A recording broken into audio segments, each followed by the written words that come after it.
ગુજરાત ન્યૂઝમાં જામનગરથી સમાચાર મળી આવ્યા છે કે જિલ્લાના હાપા માર્કેટિંગ યાર્ડમાં સરકાર દ્વારા ટેકાના ભાવે મગફળીની ખરીદી પ્રક્રિયા ચાલી રહી છે।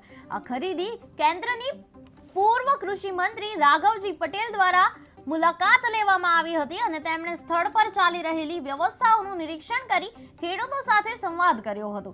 રોજિંદા સરેરાશ 180 જેટલા ખેડૂતો પાસેથી ટેકાના ભાવે મગફળીની ખરીદી કરવામાં આવી રહી છે। સરકાર દ્વારા મળતા સારા ટેકાના ભાવને કારણે ખેડૂતોમાં સંતોષ અને ખુશી જોવા મળી રહી છે।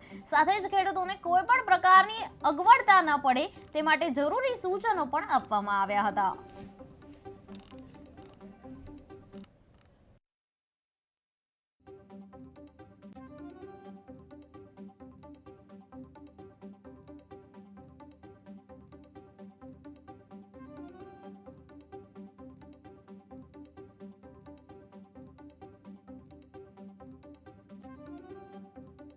સરકારશ્રીની યોજના મુજબ ટેકાના ભાવે ખરીદ થતી મગફળીના જામનગર ખાતેના જામનગર હાપા માર્કેટિંગ યાર્ડના કેન્દ્ર ખાતે મેં મુલાકાત લીધી। અહીં કામગીરી ખૂબ જ સારી રીતે ચાલી રહી છે। ખેડૂત ભાઈને પૂછતા ખેડૂતોને પણ આ કામગીરીથી ખૂબ જ સંતોષ છે અને કોઈ પ્રશ્નો પણ નથી। મગફળીની ખરીદી ખૂબ સારી રીતે ચાલુ છે। દરરોજ લગભગ 180 જેટલા ખેડૂતોને બોલાવવામાં આવી રહ્યા છે।